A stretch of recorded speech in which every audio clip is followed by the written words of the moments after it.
Merci beaucoup. Merci aux organisatrices et organisateurs pour l'invitation. Donc, je vais parler de programme de Langlands local et de caractéristiques P. Donc, mon exposé va être relativement élémentaire, parce qu'il est conçu pour les non-spécialistes. Et donc, je demande aux spécialistes, s'il y en a qui regardent, de bien vouloir me pardonner les inévitables approximations que je vais devoir faire. Comme le programme de Langlands relie deux types de représentation de deux groupes différents, un groupe de Galois d'un côté, un groupe GLN de l'autre, et le caractéristique P dans mon titre, c'est les espaces vectoriels sous-jacents qui sont sur un corps de caractéristiques P. Ce sont des FP espaces vectoriels, d'accord? C'est ça que ça veut dire. Alors, ça c'est le plan. Bon, je ne vais pas m'y appesantir trop maintenant, parce qu'on va le découvrir petit à petit. Je préfère commencer doucement. Par ce qu'on appelle le cas de GL1, la théorie du corps de classe local. Donc, ce sont des choses qui remontent très loin.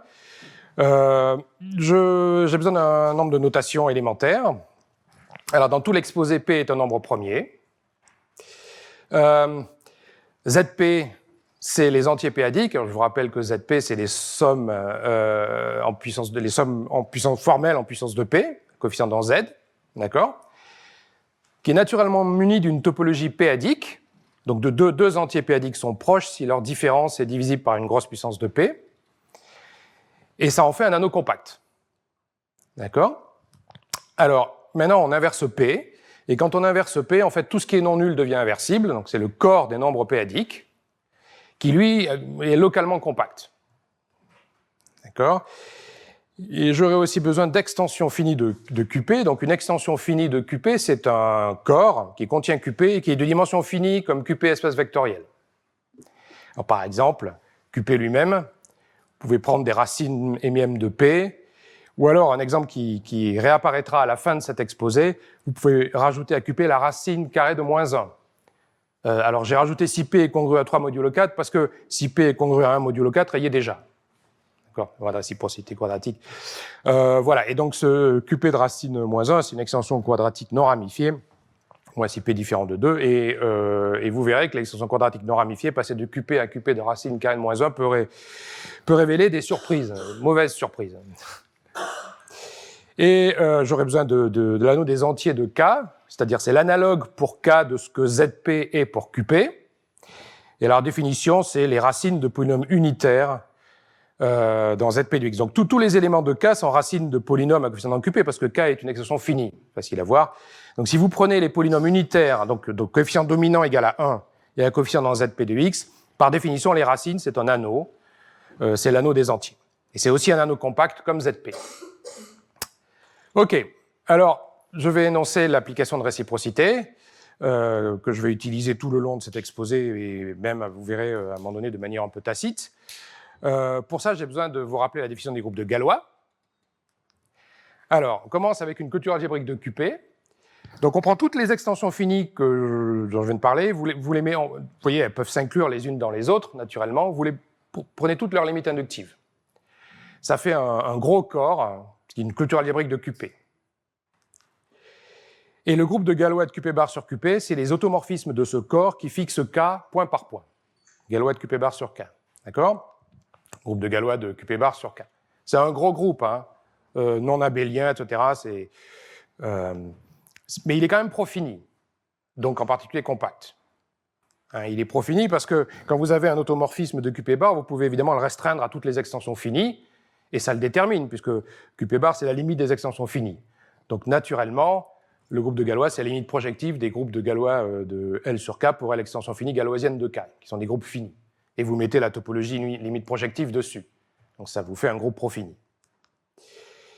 Et l'application de réciprocité, elle ne concerne pas Galois de QP bar sur K, qui est trop compliqué, mais elle concerne l'abélianisé. C'est-à-dire le plus grand quotient abélien de Galois de QP bar sur K. C'est-à-dire, c'est le quotient de Galois de QP bar sur K par le sous-groupe des commutateurs, par l'adhérence du sous-groupe des commutateurs. C'est ça l'abélianisé. Donc c'est aussi un groupe profini avec la topologie quotient. Bon, alors voilà le théorème. Donc, alors, les applications de réciprocité, ça remonte loin, hein, ça c'est avant la Deuxième Guerre mondiale. Et je pense que dans le cas local, la formulation de la réciprocité comme ça, et en fait, je pense que le premier c'est Helmut Hasse, physicien allemand. Donc je ne vais pas rentrer dans les détails, dans cet exposé, comme je vous ai dit, ne sera pas très technique, relativement élémentaire, mais je vais quand même donner une petite idée de ce qui se passe.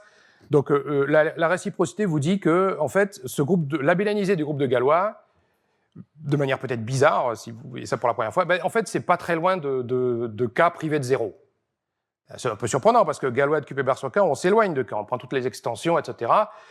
Et en fait, c'est pas loin de K. Plus exactement, il existe une injection naturelle. Bon, on peut la normaliser différemment, mais elle est essentiellement canonique. Une injection de groupe topologique, K avec sa topologie localement compacte et Galois avec sa topologie profinie, et d'images denses. Oui, alors ça ne peut pas être un isomorphisme, parce qu'à droite, c'est profini, à gauche, donc compact, à gauche, c'est localement compact. Mais enfin, si vous voulez le compléter profini de K croix, vous redonne exactement le groupe de Galois. C'est ça ce que ça veut dire.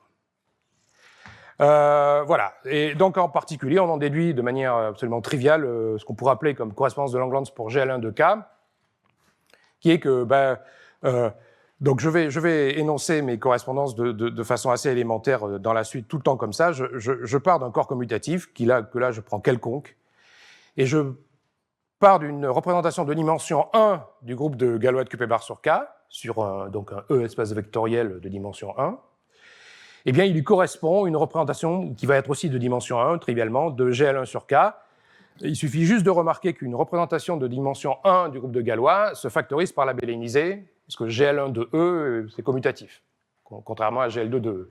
Et donc, vous composez avec l'injection de GL1 de K dans la labellianisée, et vous en déduisez trivialement une représentation de GL1 de K qui est essentiellement la même, en restriction à GL1 de K, qui est dimension 1. Voilà. Donc, on va utiliser ça dans la suite. Entre parenthèses, ça, bon, dit comme ça, évidemment, ce sont pas des maths qui ont une origine lointaine, mais il y a quand même des travaux, il y a eu tout un tas de travaux sur des façons de rendre ça explicite, ça s'appelle les lois de réciprocité explicite, etc. Vous voyez, c'est plus subtil que ça en a l'air, peut-être. Alors, avant de parler de la caractéristique P, je vais quand même faire un détour par le programme de Langlands entre guillemets classique, parce que c'est encore hyper actif, en plein développement, y compris pour GLN2K, je le mentionnerai. Donc en caractéristique, au moins 0, pour commencer. Donc j'ai besoin d'une définition qui va être élémentaire. Je prends E, un corps commutatif, quelconque. G, un groupe topologique, quelconque, et je dis qu'une représentation de G sur un E espace vectoriel V qui va être quelconque, et en fait, à partir de maintenant, mes espaces vectoriels vont, du côté GLN, vont tout le temps être de dimension infinie. Et le cas de GL1 est très spécial. Donc, je prends un espace de vectoriel V quelconque, et je dis que la représentation de G est lisse si tout vecteur de V est fixé par un sous-groupe ouvert de G. Donc ça, c'est une condition assez forte, parce que les sous-groupes ouverts, c'est quand même des sous-groupes qui sont assez gros. Il faut les voir comme assez gros. Donc par exemple, si vous prenez GLN de K, les sous-groupes ouverts, c'est essentiellement les conjugués de GLN de OK, ou bien les conjugués d'un sous-groupe d'indice fini de GLN de OK. Donc d'indice fini, ça veut dire que le quotient est un ensemble fini. Donc c'est un gros sous-groupe. Voilà. Et si vous prenez le groupe de Galois, on peut faire regarder ça. C'est des sous-groupes ouverts, je vous rappelle, c'est les Galois de QP bar sur L pour l'extension finie de K. D'accord? Si vous prenez une extension infinie, c'est des sous-groupes qui sont plus ouverts, ils sont fermés. Mais ils sont plus... Donc ça veut dire que comme l'extension est finie, ça veut dire qu'on s'éloigne pas trop de K, donc c'est encore un gros sous-groupe. Donc on va essentiellement toutes les représentations de cet exposé vont in fine être lisses, vous verrez. La petite remarque qu'on peut faire, c'est qu'en fait, une représentation lisse n'est rien d'autre qu'une représentation continue où on munit V de la topologie discrète, mais où le groupe G, lui, il a sa topologie, de groupe compact ou localement compact. OK. Bon, alors là, je crois que brutalement, je vais énoncer de manière très très simplifiée la correspondance, et sans rentrer dans les détails, la correspondance de Langlands locale pour GLN de K lorsque K est une extension finie de QP. Donc elle a été, bon, il y avait tout un tas de travaux préliminaires, je ne vais pas remonter et faire toute l'histoire. Elle a été démontrée pour la première fois, complètement, par Harris et Taylor, suivi de près par Enyart en 1998, avec deux preuves différentes. Et donc, l'énoncé que j'ai choisi de donner ici, qui ferait bondir les spécialistes, ils me pardonneront, donc à toute représentation continue de dimension n plus grande que 2 de Galois de Qp bar sur K sur C, alors là, temporairement, je munis C, donc espace vectoriel de dimension n, je le munis de sa topologie transcendante. C'est C puissance n muni de la topologie transcendante. Vous verrez qu'en fait, c'est pas très important. Mais pour l'instant, je mets muni de la topologie transcendante, donc il lui correspond une représentation lisse, irréductible, de GLN de K sur un C espace vectoriel de dimension infinie. Alors évidemment, tout est dans le correspond. Je vais faire quelques remarques, mais je vais donner surtout un exemple, ou un exemple le plus simple possible. Je vais juste peut-être faire une remarque orale qui ne sera pas écrite. Si vous allez voir les articles ou les surveys, etc., vous verrez qu'on vous parle d'une bijection entre classes isomorphismes. Donc là, j'ai pas mis le mot bijection. J'ai juste, je pars d'une représentation de Galois, je lui associe une représentation de GLN, et il y a une raison pour ça. C'est parce que si je veux une bijection, il faut que je considère des représentations du groupe de Weil.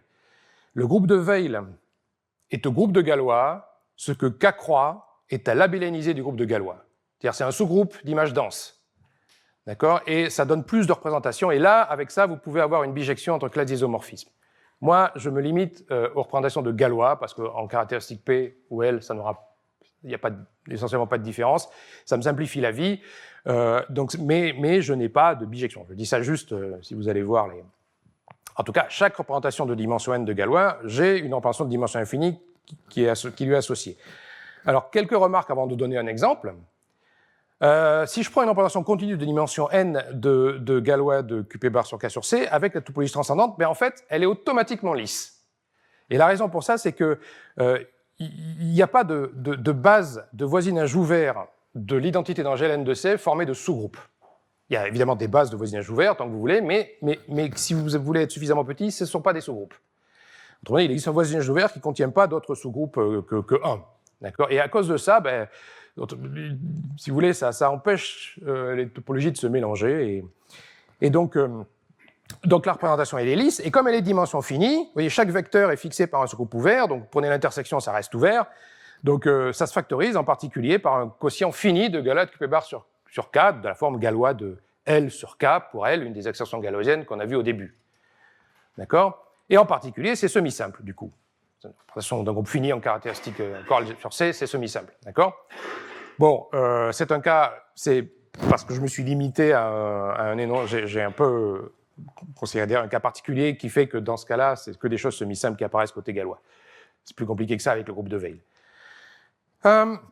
Et les représentations irréductibles de GLN de K les plus intéressantes sont celles qui sont associées aux représentations irréductibles de Galois de Qp bar sur K, et on les appelle des représentations supercuspidales.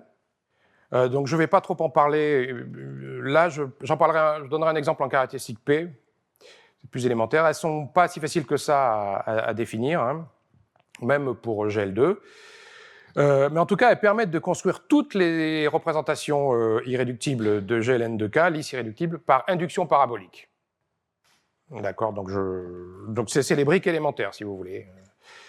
Et voilà. Alors, je voudrais donner un exemple qui n'est pas une représentation supercuspidale, mais qui est plus facile à décrire et qui est un fil rouge que je garderai, vous verrez modèle, mode P, etc. C'est le cas de ce qu'on appelle les séries principales. C'est-à-dire, côté Galois, ça correspond à une somme directe, ma représentation de Galois de Qp bar sur K, c'est une somme directe de caractères. On ne peut pas difficilement faire plus simple. Hein. Je prends une représentation de dimension n, je prends une somme directe de caractères, je veux savoir ce qui correspond. Donc je regarde la classe d'isomorphisme. Hein, donc je peux permuter, il n'y a pas d'ordre sur les caractères, si vous voulez. Alors, qu'est-ce qui correspond à ça ? Eh bien, voilà, c'est ça. Donc voilà. Donc alors, bon, vous avez cette induite, mais c'est la définition qui suit l'induite, qui après le égal avec le définition. Donc c'est un espace fonctionnel, c'est un espace de fonctions qui vérifie une certaine équation fonctionnelle. Donc c'est les fonctions localement constantes de GLN de K dans C, à valeur dans C, qui vérifient l'équation fonctionnelle suivante. Bon, f de B fois G, où B est pris dans le Borel, dans les matrices triangulaires supérieures, et G dans GLN, eh bien f de B fois G, c'est essentiellement le caractère qui 1B1, qui 2 de B2, etc., qui est un élément de C non nul, fois f de G. à une normalisation près. C'est les normes que vous voyez, les valeurs absolues que vous voyez là, B1, N-1, etc. Je vais les définir. C'est juste une normalisation, ça. Et qu'est-ce que c'est que... Bon, alors, qu'est-ce que B1, Bn, c'est la partie diagonale de ma matrice triangulaire supérieure, c'est ce qu'il y a sur la diagonale. B1, B2, Bn, donc c'est les éléments de K croix. Et je peux leur appliquer Ki, donc je ne l'ai pas mis ici, via la réciprocité. Ki, c'est des caractères du côté gallois, hein, au départ. Mais je peux quand même les appliquer à BI. Vous voyez, là, j'utilise de manière tacite la réciprocité pour GL1. Je fais ça tout le temps. Voilà, et il faut que je définisse les normes. Donc les normes, c'est les normes p-adiques. Donc voilà, j'ai donné la définition. Bon, ce sont des éléments dans 1 sur p puissance z. Donc si vous voulez, deux nombres p-adiques sont très proches p-adiquement, si et seulement si la norme ou la valeur absolue de leur différence est, elle, vraiment très proche de 0 comme réel, comme rationnel. D'accord ? Si c'est divisible par une grosse puissance de P, vous allez trouver 1 sur une grosse puissance de P qui est proche de 0. Voilà, et le groupe GLN de K agit sur ce gros espace de dimension infinie par ce qu'on appelle translation à droite. Donc si vous avez une fonction f, vous voulez définir g' de f, donc vous voulez définir g' de f de g pour tous les g, mais c'est f de g, g'. Et vous voyez, ça ne se mélange pas avec l'équation fonctionnelle parce qu'on multiplie à droite. L'équation fonctionnelle, c'est f de bg avec b à gauche. Donc ça vérifie toujours l'équation fonctionnelle, on reste dans notre espace. Voilà, ça s'appelle une série principale. Et ce qui est remarquable, même sur cette définition qui est pas très compliquée, il y a quand même quelque chose de non trivial, c'est qu'il faut montrer qu'à isomorphisme près, ça ne dépend pas de l'ordre des Ki. Et c'est vrai. Et c'est pas si facile que ça. Il y a des opérateurs d'entrelacement pas évidents entre quand vous changez l'ordre. Si vous y mettez, normalement, si vous n'avez jamais vu ça, normalement, on ne trouve pas en 5 minutes, si vous voulez. Voilà, mais c'est vrai. Voilà. Je continue. Ah oui, alors, je ne vais pas trop vite. Donc, avant de passer à la caractéristique P, donc je vais suivre l'ordre chronologique, vraiment, comme les choses se sont essentiellement passées. Vous voyez, en 98, la caractéristique 0, c'était fini. Et il était naturel après de s'intéresser à la caractéristique L, mais lorsque L est différent de P. Très vite, les gens ont vite compris que L égale P, ça allait compliquer les choses. Donc c'est Marie-France Viniras qui, aux alentours des années 2000 et même avant, je crois, a été la première à regarder ce qui se passait en caractéristique L. D'accord ? Et elle a démontré le théorème suivant, qui a été légèrement modifié, renormalisé en quelque sorte par Emerton-Helm en 2011. Donc ce théorème utilise dans sa preuve le théorème précédent de Harris, Taylor et Niard. Ben, il vous dit essentiellement, bon, je vais garder le même type d'énoncé, il y a une petite différence, c'est que donc je pars d'une représentation continue de dimension n de Galois de QP bar sur K sur, cette fois-ci sur un FL bar de dimension n. Donc là, j'ai pas vraiment le choix, hein. FL bar, topologie discrète. D'accord, il n'y a pas, et du coup, ça va être automatiquement lisse, comme on l'a vu. Bon, mais il lui correspond une représentation lisse de longueur finie, plus forcément irréductible, de GLN de K sur FL bar espace vectoriel de dimension infinie. Alors, c'est ça la différence. Marie-France Viniras, dans sa preuve, elle avait que des représentations irréductibles. On peut renormaliser ça pour avoir que des représentations irréductibles.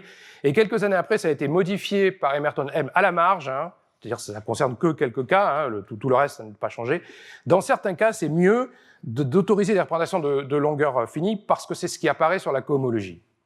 Bon, voilà. Et ça, ça passe mieux aux familles. Si on veut faire des choses en famille, c'est ça qu'il faut faire. Si vous voulez garder des trucs irréductibles, ça va moins bien passer en famille. C'était ça la raison. Donc je vais justement vous donner un exemple d'un cas de longueur finie. Alors d'abord, il me faut un caractère norme, comme tout à l'heure. Eh bien, c'est pas très compliqué. Je prends le même et je le réduis modèle. Et ça marche parce que P est différent de L. 1 sur P puissance Z, ça marche pas, peut réduire modèle. Vous voyez tout de suite que ça va plus marcher mode P. Hein. Et alors, il y a une petite différence cette fois-ci, c'est que ce caractère norme, modèle, il s'étend par continuité. Donc c'est un caractère de K croix, qui est dense dans l'abélianisé de Galois de QP bar sur K, et modèle, il s'étend par continuité à tout le groupe de Galois, ce qui n'était pas le cas sur C, en fait. C'est pour ça que je n'ai pas parlé de caractère norme du côté groupe de Galois. Ça n'est défini que sur le groupe de Weil. Mais modèle, ça s'étend au groupe de Galois, du coup, je ne suis pas embêté avec le groupe de Weil. Et alors, si vous prenez Alors là, en préparant l'exposé, j'ai dû passer une demi-heure pour savoir si c'était 1 plus le caractère norme ou 1 plus le caractère norme moins 1, ce genre de truc. Donc je pense que c'est 1 plus le caractère norme moins 1. Donc ça ressemble beaucoup à qui 1 plus qui 2, hein, dans le cas de GL2. Donc je suis dans le cas de GL2 là, sauf que qui 1 est 1 et qui 2 c'est caractère norme moins 1. Eh bien, il lui correspond avec la normalisation d'Emerton-Helm, donc presque une série principale. Plus exactement, un espace fonctionnel, donc P1 de K, valeur dans FL bar localement constant, qui en fait est une série principale où on induit 1, et modulo les fonctions constantes. Donc justement, non, il lui correspond pas ça, il lui correspond une extension non scindée, de 1 par ça. C'est-à-dire que vous avez un espace de dimension infinie en sous-objet, qui est ce que j'ai écrit. Cette représentation s'appelle, donc c'est là, voilà, ça s'appelle la représentation de Steinberg. Elle est dimension infinie, c'est une série principale modulo les constantes. Mais vous avez une représentation réductible, vous avez la Steinberg en sous-objet, vous avez un quotient qui est la représentation triviale, dimension finie, triviale, et l'extension est non scindée. Et c'est ça qui correspond dans ce cas-là, et c'est ça qui apparaît dans la cohomologie aussi. Bon, je voulais juste donner cet exemple. Ah oui, petite remarque, c'est que quand on est sur FL bar, on est plus proche du groupe de Weil en quelque sorte, et en particulier les représentations côté Gola sont plus forcément semi-simples. Il y a des extensions, donc il faut aussi traiter les extensions, etc. Bon, je ne vais pas parler d'extensions côté groupe de Galois dans cet exposé, tout sera essentiellement semi-simple. Voilà. Avant de passer à la caractéristique P, ouais. Oula. Oui, alors je vais faire quand même un certain nombre de remarques. Donc la correspondance locale de Lagrange, c'est un sujet hyper actif, y compris pour GLN, toujours. Hein, énormément de gens qui travaillent dessus.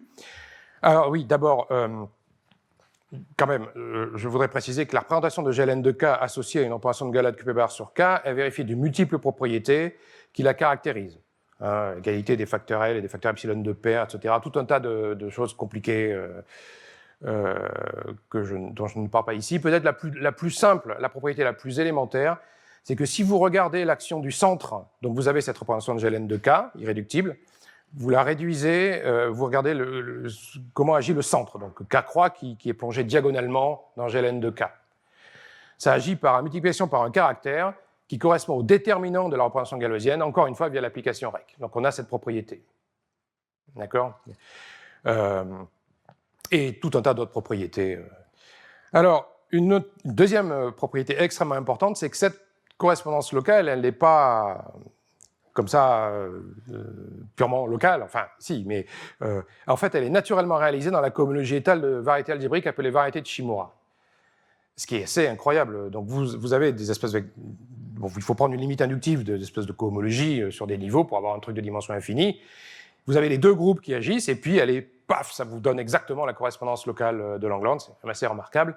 Et on appelle ça, le fait que ce soit réalisé sur de tels groupes de cohomologie, une compatibilité locale globale. J'y reviendrai à la fin dans caractéristique P, on comprendra mieux la terminologie locale globale. Et enfin, il existe plusieurs généralisations encore largement conjecturales. Alors d'abord, on peut remplacer GLN de K par les K-points d'un groupe réductif quelconque, et chercher quels sont les paramètres galoisiens, comme on dit, qui correspondent aux représentations. Et c'est plus compliqué. Il n'y a plus de bijection entre classes isomorphismes. Il faut faire des paquets de représentations côté GLN, je n'en parle pas, mais il y a une conjecture et des tas de résultats, des tas de gens qui travaillent dessus. Et enfin, un développement récent, extrêmement excitant, c'est que l'énoncé que j'ai donné, c'est une bijection entre classes d'isomorphisme. Alors vous pouvez vous demander, bon, peut-être qu'on peut aller plus loin, et la réponse est oui, donc ça c'est très récent. En fait, ça provient d'une équivalence de catégories entre catégories dérivées convenables. Donc ça c'est des travaux récents de Farg et Scholzer, notamment, et d'autres. Enfin, dans le cadre QP, dans le cadre... Alors oui, je ne parle que de QP dans cet exposé, mais il y a d'autres corps locaux, c'est le moment de le mentionner, par exemple des corps locaux, des corps de fonction, des corps locaux de caractéristique P, FP, double parenthèse T, par exemple.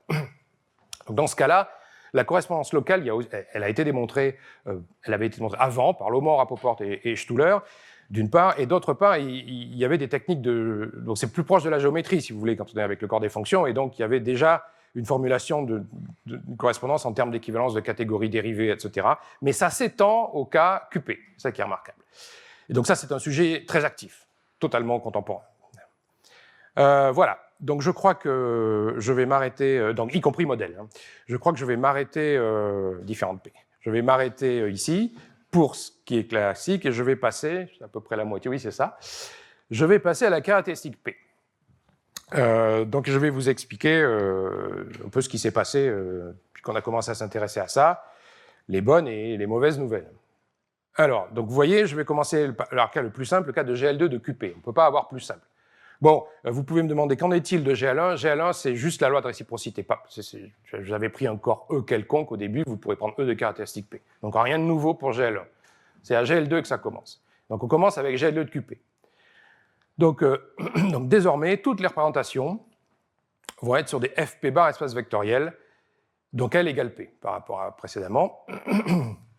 Et alors le premier théorème qui a été démontré, donc pareil, je vais garder ma façon d'énoncer ce théorème. Donc, ça combine des travaux de Barthélet-Livnet, qui avait commencé à regarder ça en 1993, mais il ne regardait pas une correspondance, il ne cherchait pas une correspondance de Langlands, il regardait ce qui se passait côté GL2 en caractéristique P, uniquement côté GL2, il ne s'intéressait pas au groupe de Galois.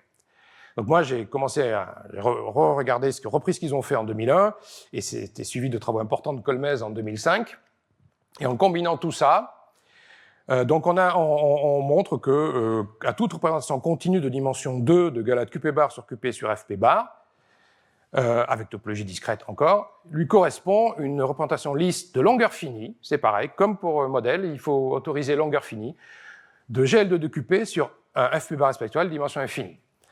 Alors, évidemment, tout est dans le correspond, hein, et je vais donner un exemple, celui des séries principales, je vais garder mon... Alors, il me faut un analogue du caractère norme, et là, je ne peux plus réduire modulo P, hein, donc il faut vraiment modifier la définition, mais il y a un analogue. Donc, vous voyez, vous partez de K croix, vous prenez sa norme, c'est-à-dire son déterminant en voyant un élément X qui agit sur K croix par multiplication. Vous prenez le déterminant de ça, ça vous donne un élément de QP croix, et vous envoyez P vers 1. Un peu brutal, mais c'est ça qui marche. Vous envoyez P vers 1, vous tombez dans ZP croix. Hein, et quand vous êtes dans ZP croix, là, vous pouvez réduire modulo P, vous tombez dans FP croix, qui s'injecte dans FP bar croix. Voilà. Et donc, ce petit caractère que, traditionnellement, beaucoup de gens notent oméga, c'est en fait le caractère cyclotomique mode P, vu côté K croix. D'habitude, il est côté Galois. Et via la réciprocité, c'est ça qu'on a. Mais enfin, c'est lui qui remplace le caractère norme. D'accord ? Et alors, comme dans le cas modèle, donc il s'étend par continuité au groupe de Galois, puisque, en fait, c'est caractère cyclotomique mode P, comme je viens de vous le dire. Et alors, voilà, donc je considère comme j'avais fait pour GLN, Ki1 plus Ki2, le cas d'une représentation réductible, scindée. Et alors, je définis des séries principales exactement comme pour GLN. Comme pour GL2. Je remplace le caractère norme par oméga, c'est tout. Mais c'est exactement la même définition. Donc, vous prenez la définition, vous remplacez partout C par FP bar, et le caractère norme par petite oméga, norme de BI par oméga de BI. Mais il y a une différence, c'est que cette fois-ci, elles dépendent de l'ordre des quilles. C'est plus vrai qu'il y a des entrelacements. Parce que les entrelacements, ils ne passent pas au mode P. Il y a des problèmes. Il y a des dénominateurs, si vous voulez. Et donc, du coup, alors comme ça paraît artificiel, mais ça ne l'est pas. On les prend toutes, d'accord ? On prend la somme directe des deux, donc là, du coup, forcément, ça ne dépend plus de l'ordre. Donc, vous dites, ouais, mais c'est quand même un peu artificiel de prendre la somme directe des deux séries principales. Et à présenter comme ça l'est. Mais en fait, c'est vraiment ce qui se passe sur la cohomologie, donc c'est pas artificiel. Un autre exemple. Alors là, je vais quand même parler un peu de représentation irréductible. Donc cet exemple est un peu technique. Je pense que ça devrait quand même aller. Donc je veux quand même vous montrer un petit peu ce qui se passe en dimension 2 lorsqu'on part d'une représentation de Galois QP bar sur QP de dimension 2 qui est irréductible. Donc c'est plus Ki1 plus Ki2, c'est irréductible. Donc je ne vais pas vous dire exactement, c'est pas très difficile de les classer. Vous utilisez le caractère fondamental du niveau 2 de Serre, mais bon, passons. Elles sont paramétrées par un triplet, R, M, lambda. Vous voyez, où R est dans 0P-1, M est dans Z sur P-1Z, et lambda est un élément de FP bar croix. Lambda sera juste un twist, avec quelques identifications. Bon, je passe les détails, d'accord. Alors voilà comment on fabrique la représentation de GL2 de QP associée à un tel triplet qui correspond à la représentation irréductible dimension 2 de Galois. Alors d'abord, je prends R et M, je lui associe la représentation, une représentation de GL2 de ZP, essentiellement, que j'étends à GL2 de ZP QP croix, mais d'abord GL2 de ZP en prenant le produit symétrique de FP bar carré tensorisé par le déterminant à la puissance M. Et je fais agir GL2 de ZP via sa réduction dans GL2 de FP, qui agit sur la base FP bar carré, comme GL2 de FP agit tautologiquement sur FP bar carré.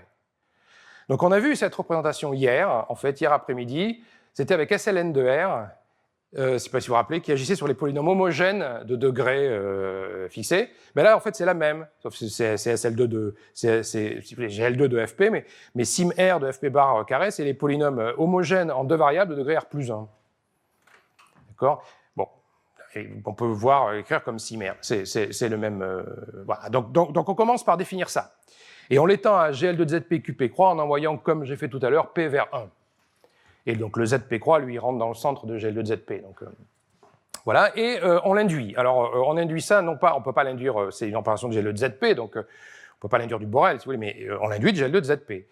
Ça s'appelle une induite compacte, donc il faut faire un petit peu attention. Donc on considère,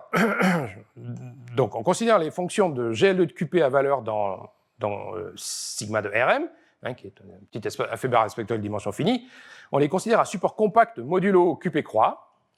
Hein, donc elles sont non nulles sur quelque chose qui est compact, mais on autorise dans GL2 de QP, on autorise les translations par le centre, multipliant par le centre. Donc ça l'est plus, le centre il est localement compact. Donc on dit c'est compact modulo le centre, et qui vérifie le même type d'équation fonctionnelle, sauf que vous remplacez le Borel par GL2 de ZP QP croix, et le caractère qui1, qui2 par cette représentation de dimension finie. Donc f de kg, c'est k appliqué à f de g dans sigma de Rm. Puisque f de g est à valeur dans sigma de Rm. D'accord ? Donc vous considérez cet espace fonctionnel, et vous mettez la même action de GL2 de QP par translation à droite dessus, hein, qui reste dans l'espace. Bon, eh bien c'est pas ça. Ça, c'est une opération lisse qui est en fait de longueur infinie. Il faut aller un cran plus loin, mais juste un petit cran plus loin, pour avoir la bonne représentation de GL2 de QP. Donc, si vous faites un petit calcul sur cette induite compacte, en particulier sur ces endomorphismes GL2 de QP équivariants, en fait, vous trouvez qu'il y a un élément remarquable, c'est un opérateur de Hecker, en fait, qu'on note T, qui est là. Qui, moralement, si vous connaissez l'arbre de Brouillard-Titz, c'est la somme sur les sommets adjacents de l'arbre de Brouillard-Titz, parce qu'on peut interpréter ça en termes de fibré sur l'arbre de Brouillard-Titz, c'est ce genre d'induite compacte. Bon, je ne rentre pas dans les détails, mais moralement, c'est ça. Et la bonne représentation, c'est de prendre cette induite compacte, quotientée par l'image de T. J'appelle le mode T. Donc, on force l'équation T égale 0, si vous voulez, d'accord ? Donc, c'est un quotient, et c'est un quotient irréductible, cette fois-ci. Voilà. Et donc, on twist, on tord par le lambda. Il y avait le lambda qui était, comme je vous avais dit, juste un twist, bon, pas important. Voilà, et c'est ça qui se passe dans le cas irréductible. Donc, si vous voulez, c'est l'analogue d'une représentation supercuspidale, sauf que comme c'est mode P, on lui a donné, pour des raisons de réduction de courbe elliptique, on lui a donné un nom particulier, on les a appelés supersingulières. Mais c'est des supercuspidales, si vous voulez. Enfin bon, je ne peux pas faire de... Donc, je vais beaucoup mentionner le mot supersingulier dans la suite de cet exposé. Alors, une remarque importante, c'est que cette correspondance du théorème 3, donc le théorème 3, je vous rappelle, hein, c'est celui-là, là, d'accord, qui vous dit que pour GL2 de QP, on a bien une correspondance. Donc, elle est réalisée dans le H1 étal à coefficient dans FP bar des courbes modulaires. Ça, c'est un théorème, beau théorème d'Emerton aux alentours de 2010. Bon, il y avait des cas qui avaient été faits avant, il démontrait le cas général. Donc, c'est pas du tout une correspondance artificielle. Et donc, en particulier, ces deux séries principales en somme directe, on a l'impression que c'est un peu bizarre, elles sont vraiment dans la cohomologie quand vous prenez la composante Galois, la bonne composante Galois isotypique. Vous tombez sur les deux séries principales. Un peu surprenant. Ah oui, une autre remarque, c'est que je n'ai pas parlé de représentation mode T sur C ou FL bar. On peut. Alors, on peut pas faire une induction compacte de l'analogue de sigma Rm, parce que sigma Rm, en fait, elle existe en caractéristique 0, mais elle est plus lisse. C'est une représentation algébrique. Une représentation de GL2 sur les polynômes, ça ne va pas vous donner quelque chose de lisse, ça vous donne quelque chose de polynomial, d'algébrique. Donc ça ne va pas vous donner une représentation lisse. Mais si vous prenez la triviale, elle va être lisse. Donc vous pouvez faire la même chose avec la triviale, et quotienter par l'image de T qui existe, mais en fait, sur C ou Elf-Lebar, mais en fait, c'est isomorphe à une série principale. Vous pouvez montrer. Donc on l'a déjà considéré, donc c'est pour ça. Mais pas mode P. Mode P, vous obtenez une nouvelle représentation. Bon, voilà. Alors, voilà le paragraphe douloureux de cet exposé. Donc, au début des années 2000, on est tous très excités par tout ça. Et on avait l'espoir qu'on commençait par GLQP, mais bon, assez vite, on allait passer à GLN2K. On était tous très contents. Mais en 2022, on en est toujours là. Donc, conjecture. Hein. Et j'insiste, peut-être optimiste.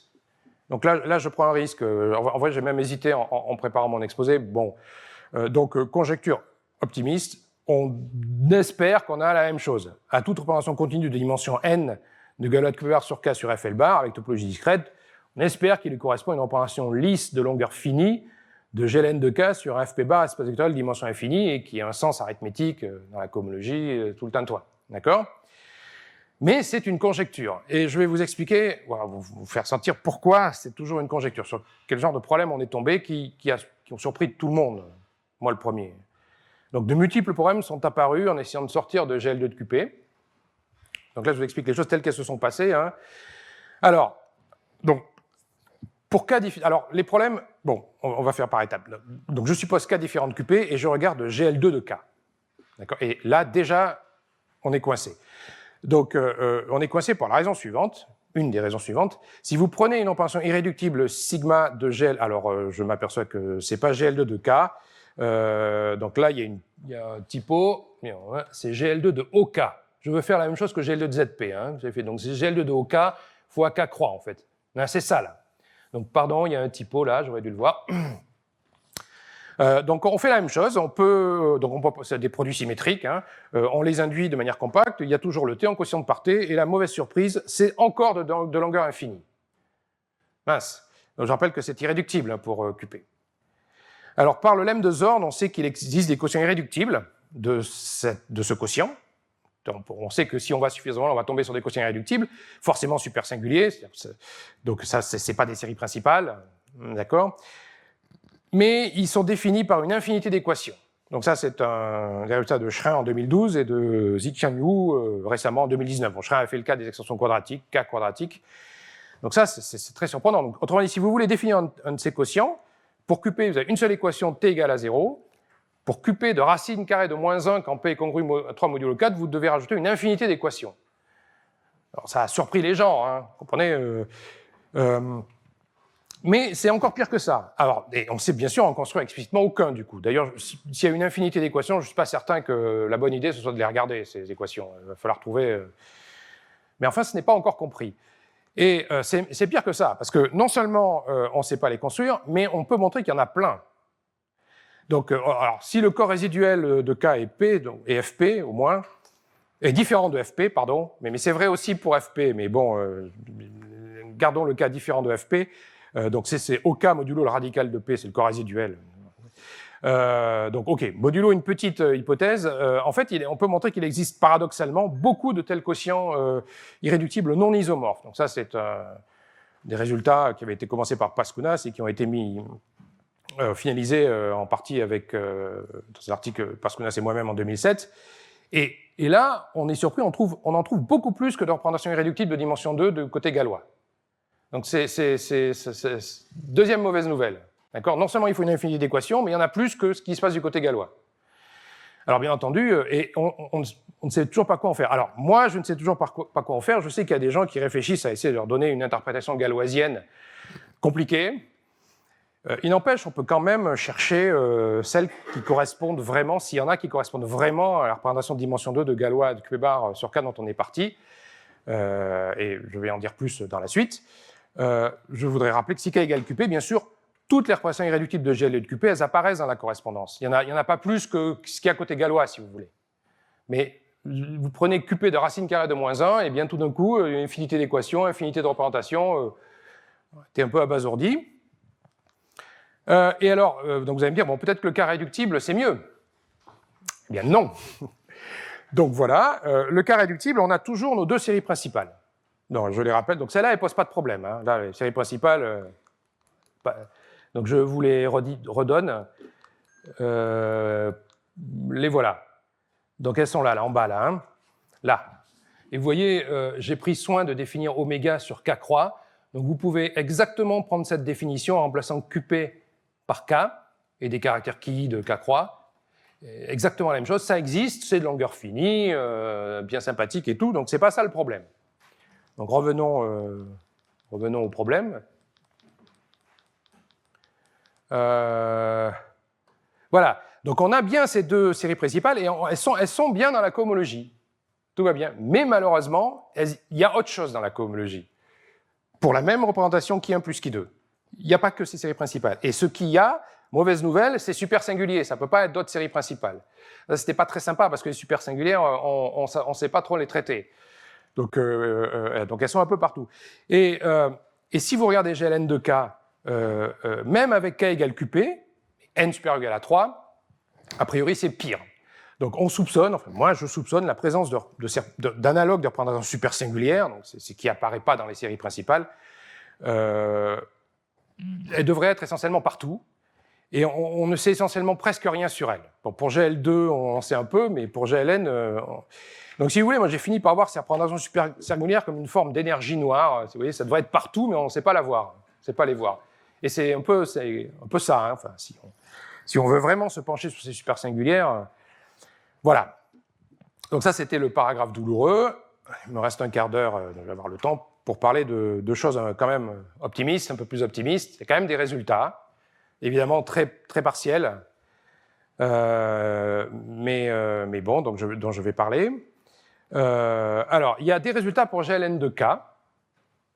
Ça vous paraît bizarre vu ce que j'ai dit, mais quand même, grosso modo, tant qu'on ne s'occupe pas des super singulières, c'est-à-dire tant qu'on ne s'occupe pas de ce qui n'apparaît pas dans les séries principales, comme sous-quotient de séries principales, tout le reste se passe bien. Donc voilà un théorème, donc un beau résultat de Florent Herzig, autour de 2010. En fait, de même que je vous avais dit tout à l'heure que toutes les représentations lisses, irréductibles de GLN de K étaient formées à partir des supercuspidales, ben là c'est pareil, toutes les représentations lisses irréductibles. Alors, il y a un mot supplémentaire que je vais expliquer, admissible. Bon, je vais dire ce que c'est. De GLN de K sur F bar sont des sous-quotients d'induite parabolique de super singulière. Donc l'induite parabolique, c'est comme les séries principales, mais sauf qu'au lieu d'induire d'un Borel, on induit d'un parabolique. Donc un parabolique, vous avez des GLNI en bloc, et dans l'équation fonctionnelle, vous prenez des super singulières pour les représentations de GLNI. Donc c'est plus un caractère, c'est dimension infinie, mais vous avez une équation fonctionnelle, vous pouvez définir les induites, etc. Et vous pouvez montrer que toutes les représentations irréductibles admissibles sont comme ça. Alors le problème, c'est qu'on ne connaît pas les super singulières. Mais tout se ramène aux super singulières. Et un théorème récent de Herzig, Koziol et Marie-France Viras, autour de 2020, c'est que pour tout n et tout k, il existe des représentations, il y a autre chose que des séries principales. Il existe vraiment des représentations irréductibles, admissibles, supersingulaires de GLN de K sur FP bar. On n'est pas en train de parler de l'ensemble vide, d'accord? Donc, bon, pour GL de 2K, on savait, il y en a même trop. Mais pour GLN de K, la preuve passe pas à GLN. Aussi, pour GLN, comme je dis, GLN de K, on ne sait pas on savait même pas s'il y en avait. Il y en a. Et on soupçonne qu'il y en a beaucoup, comme je vous l'ai dit. Mais on ne sait pas le montrer. Mais la preuve de... Alors, admissible, oui. Donc là, j'ai rajouté un mot, admissible. Donc, ça veut dire que lisse, admissible. Donc, ça veut dire que les invariants, si vous avez votre espace vectoriel de dimension infinie, il est dimension infinie, mais si vous prenez les invariants sous un sous-groupe ouvert, alors là, ça redevient de dimension finie. C'est ça la condition d'admissibilité. Donc, c'est une condition de finitude. D'accord? Et en fait, toutes les représentations de longueur finie s'est exposées. Depuis le début, je ne l'ai pas dit, mais elles étaient admissibles. Alors sur C ou FL bar, c'est automatique. Dès que c'est longueur finie, c'est automatique. Mais sur FL bar, ça ne l'est pas. Mais tout ce qui apparaît dans la cohomologie, c'est admissible. Donc, on ne s'intéresse qu'à des représentations admissibles. Lisses, admissibles, de longueur finie, dans cet exposé. La seule qui n'était pas admissible, c'était quand c'était de longueur infinie. Vous savez, l'induite compacte brutale. C'est la seule de cet exposé qui n'est pas admissible. La preuve de Marie-France Viras ne dit rien sur les supersingulières parce qu'elle est d'origine globale. On va regarder dans des espaces de forme automorphe et on va regarder en particulier des modules de Hecke bon, et on regarde que ces modules de Hecke ne peuvent pas provenir de séries principales. Donc on peut montrer que c'est par des arguments qu'il y a des représentations irréductibles qui ne viennent pas de séries principales, donc par définition sont des super cuspidales ou super singulières, si vous voulez. Mais on sait absolument rien de plus. Avoir des méthodes globales, c'est très puissant, mais c'est totalement aveugle du point de vue local, pas explicite. Alors, je vais finir, oui, je suis un petit peu en avance, avec des résultats pour GL de 2K, qui vont plus loin, hein, donc qui s'attaquent un peu aux super singulières. Donc voilà, ça part de l'espoir suivant. Donc, comme je vous ai dit, il y a trop a priori. On trouve beaucoup de représentations de GL2 de K, et on voudrait quand même comprendre s'il y en a qui correspondent vraiment aux représentations de dimension 2 de Galois de QP bar sur K. Et ça, il y a quand même un endroit où on peut les chercher, c'est la cohomologie des courbes modulaires, mode P. Puisqu'on a vu que pour GL2 de QP, ça marchait. D'accord ? Donc, on est allé regarder là. Alors, le problème, c'est que c'est très difficile de comprendre ce qui se passe, même sur un H1 étal. Si vous voulez H1 étal, si vous regardez que l'action de GL2, vous pouvez remplacer étal par H1, la cohomologie singulière. Hein. C'est la brave cohomologie singulière, mais c'est une limite inductive de groupe de cohomologie singuliers sur le niveau, et au bout du compte, c'est quand même pas facile de comprendre ce qui se passe mode P. Mais enfin, on peut faire des efforts, mais surtout le gros inconvénient, c'est que les représentations de GL2 de K qu'on va y trouver, a priori, elles dépendent de données globales. Je veux dire, vous avez oui, alors c'est pas des courbes modulaires, par exemple, je suis avec K différentes, c'est des courbes de Shimura. Si j'étais avec QP, je peux prendre des courbes modulaires. Avec K différentes QP, il faut que je prenne des courbes de Shimura, courbes algébriques. Mais ce sont des données globales, donc elles dépendent d'une extension finie F de Q, dont on complété K, donc pour une courbe de Shimura sur F, c'est pas du tout des choses locales. Et quand vous prenez la cohomologie, il n'y a aucune raison que ça reste local. Donc vous avez une action de GL2 de K dessus, où K est un complété de F. Pourquoi est-ce que ce serait une représentation qui ne dépendrait que du groupe de Galois fixé, de la restriction à Galois de QP bar sur K, une représentation de Galois de Q bar sur F fixé, si vous voulez? C'est pas du tout évident. C'est ça le gros inconvénient. Quand vous allez là-dedans, vous allez trouver des représentations presque à coup sûr intéressantes, mais vous tombez sur ce problème qui, là du coup, vous comprenez la terminologie compatibilité locale globale. Hein, si vous regardez, bien sûr, C ou FL bar, ou K égale QP avec GL2, les représentations de GL2 de K ne dépendent a posteriori que de la représentation locale, et pas du cadre global. Mais ce n'est qu'à posteriori. D'accord, faut le démontrer, et c'est pas facile. C'est ça qu'on appelle la compatibilité locale globale. Donc là, on n'a pas trouvé mieux jusqu'à présent que d'aller voir là-dedans, et la compatibilité locale globale pose toujours problème. Mais enfin, on a quand même des résultats qui sont prometteurs, récents, des résultats récents, et assez durs à obtenir, hein, plusieurs centaines de pages de preuves. Donc c'est le théorème suivant, dû à Florian Herzig, Yongchan Hu, Stéphane Mora, Benjamin Schren et moi-même, de 2021. Donc, vous allez voir, c'est très partiel. Donc, je vais supposer que K est non ramifié, est une extension non ramifiée. Donc, par exemple, QP de racine carrée de moins 1 pour P différent de 2. Et je vais supposer que P est suffisamment grand par rapport à la dimension de K sur QP. D'accord ? Ça, c'est des hypothèses. On est prêt à faire ça. Hein, si on... Donc, alors, le premier... Donc, on regarde le H1 étal à coefficient dans FP bar. Le premier résultat qu'on a montré, qui déjà n'était pas du tout évident, c'est que quand on prend les bonnes composantes isotypiques, c'est ça que j'appelle la représentation de GL2 de K sur le H1 étal associée à une représentation de dimension 2 de Galois de Q bar sur K sur FP bar.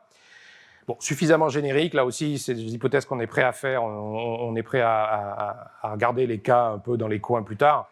Eh bien, en fait, elles sont engendrées du point de vue de l'action de GL2 de K par un nombre fini de vecteurs. Ça veut rien, elles peuvent être de longueur infinie. Mais même le fait qu'elles soient engendrées par un nombre fini de vecteurs sous l'action de GL2 de K, on dit de type fini, comme F bar de GL2 de K module, même ça, c'est pas du tout facile. Et je m'aperçois que j'ai oublié un nom, encore un autre typo, alors là, c'est plus grave. Donc il y a un cas, alors il y a le cas des représentations de Galois de dimension 2, extension non scindée entre deux caractères, qui est dû à Yongchan Hu et Aoran Wang. Et donc je m'excuse s'ils regardent un jour Aoran Wang la vidéo. J'ai oublié ton nom, mea culpa. Devrait y être. Bon. Alors ça c'est un premier résultat. Deuxième résultat, plus intéressant, Si vous partez d'une représentation de GL2 de Galois de QP bar sur K de dimension 2 irréductible, eh bien, vous trouvez vraiment une représentation de GL2 de K qui est irréductible, une supersingulière. Donc, dans la cohomologie, vous donne une supersingulière particulière, a priori, puisqu'on sait qu'il y en a trop. Donc ça, là c'est déjà un progrès. Donc on sait quand même que la cohomologie ne va pas donner des choses énormes. Et dans le cas réductible, alors dans le cas réductible, vous allez comprendre, j'ai une forte hypothèse. On suppose qu'on a au maximum une extension quadratique. Donc dimension QP de K supérieure ou égale à 2. C'est égal 2, hein, dimension K égale QP. Eh bien, les représentations de GL2 de K sur le H1 étal, elles ne sont pas forcément irréductibles, mais elles sont de longueur finie. Là aussi, c'est une bonne nouvelle. Et bon, très certainement, c'est vrai pour dimension arbitraire de K, juste qu'on ne sait pas le montrer. Je vais vous dire pourquoi on ne sait pas le montrer. Encore à cause des supersingulières. Hein. Alors, voilà l'exemple. Je reviens à l'exemple réductible tout à l'heure. Donc, je pars de ma représentation Ki1 plus Ki2 de Galois de QP bar sur K. Eh bien, qu'est-ce qu'on trouve dans la cohomologie? Donc, je vous avais dit, il y avait les deux séries principales, mais ce n'était pas tout. Et effectivement, on trouve les deux séries principales de K de GL2 de QP, plus somme directe, une représentation pi, qui est une représentation irréductible supersingulaire de GL2 de K. Donc, autrement dit, vous passez de GL2 de QP, vous avez les deux séries principales, vous remplacez ça par GL2 de QP de racine carrée de moins 1, pouf, vous avez une saloperie qui sort là, irréductible, mais vous n'avez pas les équations, etc., qui est là dans la cohomologie. Vous comprenez que ça nous a surpris, hein, tous ces trucs-là. Mais elle est irréductible, et donc il faut l'étudier, quoi. Enfin, c'est dans la cohomologie. Et à cause de la compatibilité globale, malheureusement, à ce jour, on ignore si elle ne dépend que de Ki1 et Ki2. On l'espère. Oui, on ne sait jamais. Me méfie. Mais bon, quand même, on a l'espoir. Mais si vous voulez, tout ce que vous pouvez calculer, alors évidemment, on a fait beaucoup de calculs, hein. À chaque fois, tout ce que vous pouvez calculer sur cette représentation pi, c'est tout le temps local, bien sûr. Si vous voulez trouver quelque chose qui ne dépend pas de Galois de QP bar sur K, il va falloir aller le chercher loin dans la représentation. Et donc, on a l'espoir qu'elle est locale, mais on ne sait pas le faire. Bon, ben là, j'approche de la fin de mon exposé. Un petit mot sur la preuve de ce théorème dont je viens de parler, de longueur finie, etc. Elle est de nature totalement globale, puisque de manière locale, pour l'instant, on ne sait pas faire, essentiellement à cause du problème de ces supersingulières qu'on ne comprend pas. Donc on va regarder avec des techniques globales, qui sont des techniques très puissantes, mais qui sont aveugles du point de vue local. Mais l'ingrédient essentiel, c'est la méthode de Taylor-Wiles. Alors, je pense que vous avez tous entendu parler du théorème de Fermat-Wiles qu'il avait démontré en 1994.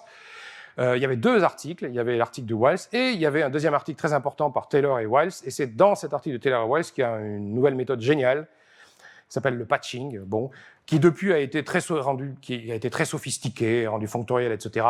Mais ça permet d'aller, si vous voulez, un appareil qui permet d'aller inspecter les espaces de cohomologie de manière efficace. Parce que sinon, on ne sait pas faire. Mais avec ça, on sait faire partiellement, et c'est... Alors, il y a beaucoup de calculs, c'est long, c'est lourd, c'est pas canonique et tout, mais à la fin, il y a des résultats de longueur finie. Sans ça, on ne sait pas les démontrer. Donc. Et puis, quand même, on utilise de manière essentielle le fait qu'on est avec des courbes. Hein. C'est-à-dire, si on passe avec GL3, il faut de nouvelles idées. Je voudrais terminer avec une conjecture donc, pour GL2 de K, dans le cas réductible, qui vous explique pourquoi, enfin, je voudrais expliquer pourquoi tout à l'heure on était limité au cas quadratique dans le cas réductible. Donc là, qu'est-ce qui se passe quand c'est pas quadratique dans le cas réductible? Donc, quand du côté galois c'est irréductible, ça reste irréductible côté GL2 de K, quelle que soit la dimension de K. Quand du côté galois c'est réductible aussi du côté GL2 de K, mais le nombre de constituants, c'est réductible de longueur finie, mais le nombre de constituants augmente avec le degré. Donc voilà la conjecture. Bon, c'est une conjecture qui a une petite histoire. Elle est énoncée de manière officielle dans le travail dont je viens de parler. Donc vous partez d'une représentation réductible de dimension 2 de Galois de QP bar sur K, pas forcément une somme directe de caractères, il y a des extensions aussi dont je n'ai pas parlé. Donc il lui correspond, on espère qu'il lui correspond une représentation lisse de longueur 1 plus dimension de K sur QP de GL2 de K. Donc, où deux constituants irréductibles sont les deux séries principales qu'on a déjà vues depuis le début. Et le reste, c'est dimension sur QP de K moins une, représentation supersingulaire distincte. Donc, vous voyez, quand la dimension de QP de K est 2, ça n'en fait qu'une. Mais si par exemple la dimension sur QP de K est 3, ça va en faire 2. Et c'est parce qu'on s'atteint à 2 supersingulières qu'on est coincé.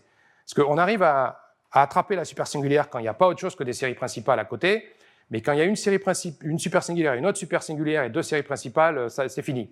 Donc on sait qu'on a les 2 séries principales, on sait qu'en somme directe, on a un machin, et on ne sait pas que ce machin se décompose en 2 représentations supersingulières quand le degré est 3. Bon, on travaille, on a essayé. Mais enfin, je suis presque sûr que c'est vrai. Voilà, alors je vais terminer avec une petite blague. Bon, j'ai rendez-vous 200 ans de la SMF pour la solution, donc c'est un peu prétentieux, parce que ça veut dire que ça va prendre 50 ans pour démontrer ça. Ça tombe dans 2 ans, tout va tomber, vous voyez. Ça tombe aussi, c'est faux, ou ça tombe, plus personne ne s'intéressera à ça, donc je ne sais pas ce qu'il fera. Mais bon, voilà. De toute façon, dans les 200 ans, moi, je ne serai plus là. Beaucoup de gens ici non plus. Donc je sais pas, mais vous voyez, à force, c'est super singulière, elle commence à nous porter sur le système. Voilà, je m'arrête là. Merci Christophe Breuil, merci beaucoup. Ouais, il en faut de l'opiniâtreté, de la persévérance pour travailler sur ces sujets notamment. Y a-t-il des questions à adresser à Christophe Breuil? On peut prendre quelques minutes, on est à peu près dans les temps. Merci d'avoir respecté le temps qu'on vous avait proposé de suivre. Pas de... Madame, alors je vais venir jusqu'à vous avec un micro, ce sera mieux. Et puis Christophe Breuil est déjà équipé, donc il pourra vous répondre. Voilà. Bon, merci pour l'exposé. C'est une question d'analyste. Hein. Juste pour voir si j'ai bien compris. Enfin, si j'ai compris quelque chose, on va dire. Tu nous as parlé de la matière noire, là, qui était des représentations super singulières. Non, mais j'ai bien compris. C'était une blague, une image. Aussi, ouais. J'ai compris la blague. C'est déjà ça. Et je me demandais justement si... Le problème, c'est qu'avec les outils que vous avez, vous calculez des choses, vous calculez des cohomologies, des choses comme ça, vous ne trouvez pas d'informations en calculant les choses dont vous avez l'habitude, ou bien cette information, ou alors on n'arrive pas à le calculer. Voilà, c'est un peu ça que je me posais. On trouve une information partielle, mais il y a une infinité d'équations, donc on en a un certain nombre, qui d'ailleurs même probablement grandit exponentiellement avec le degré de K. Mais comme c'est infini, on n'arrive pas à attraper complètement ces supersingulières. Et il faut, à mon avis, il ne faut pas regarder les équations, il faut trouver une manière conceptuelle. Bon, j'espère qu'on va y arriver un jour, mais voilà. Donc, on peut faire des calculs, hein, mais comme il y a une infinité d'équations, s'il y avait eu qu'un nombre fini, on aurait mis ça sur ordinateur et on aurait des exemples. Mais... Une autre question? Pas tout de suite. Alors moi, j'en ai une qui est un petit peu méta. Combien de personnes dans le monde, diriez-vous, travaillent sur ce sujet spécifiquement? Il n'y a pas tant que ça. Non, non, mais... Non, je sais pas, mais oui. Bon, quelques, je veux dire, en comptant les gens, les élèves, peut-être quelques dizaines quand même. Mais ça intéresse quand même, les progrès intéressent ceux qui travaillent pas dessus. Tant qu'il n'y a pas de progrès, ils s'intéressent pas trop, mais quand il y a des progrès, ils regardent quand même. Les gens qui font du sur etc. Donc, oui, quand quelque chose sort, forcément, là, ça crée de l'attention scientifique. C'est ça. Bon. Une autre question, je reviens vers vous. Merci beaucoup. Voilà un micro pour qu'on puisse vous entendre, y compris ceux qui regardent l'événement à distance. Merci. Alors, j'ai une question vraiment très naïve. Oui, je m'en excuse si elle est complètement stupide. Si on remplace QP bar et QP par Q et Q bar, est-ce que c'est un problème qui devient complètement trivial? Ah non. Si on remplace QP... Non, bien sûr que non, mais essentiellement, donc, alors, la façon de répondre à ça... Donc, il y a plein de choses qu'on ne sait pas. Disons, quand on fait ça, on regarde des représentations automorphes. Du coup, pas des représentations de GL2, de K. Et la représentation automorphe, c'est des produits tensoriels restreints de représentation de GL2 de tous les complétés. D'accord? Donc, bon, alors là, en 2008, il y a Diamond, Buzzard et Jarvis. Buzzard, c'est le même que celui qui est apparu dans le dernier exposé d'hier à la fin. Il a changé de sujet. Bon, en partie à cause de super singulière, c'est vrai, je pense, mais passons. Il conjecture qu'il y a une décomposition dans la cohomologie, quand on regarde les choses globales, de ce qui apparaît pour une composante Galois de Q-bar sur K ou galois de Q bar sur Q aussi, mettons galois de Q bar sur F, voilà, F corps totalement réel par exemple, isotypique, il conjecture qu'il y a une décomposition pour potentiel restreint, mais le seul, donc on ne sait pas démontrer la décomposition, et en P, on ne sait pas non plus la représentation, mais quand on n'est pas en P, comme on fixe mode P des représentations de Galois de Q bar sur F mode P, les complétés qui ne sont pas en P, ils ne posent pas de problème, parce que là, on connaît la correspondance, on sait très bien à quoi s'attendre, c'était le modèle, en fait. Et donc, il reste le mode P qui apparaît dans ce produit tensionnel restreint conjectural. Donc, ma réponse est qu'il y a une conjecture sur le fait d'une décomposition analogue à la décomposition qui s'appelle décomposition de flat, je sais pas, FLATH, qui existe depuis Mathusalem dans le cas automorphe. On ne sait pas le montrer, mais on tombe de toute façon inévitablement sur le problème en P qui va rester, même si on savait la montrer. Merci pour cette réponse. Peut-être une dernière question avant la pause? Non? Écoutez, je vous propose de remercier ensemble Christophe Breuil, d'applaudir et puis...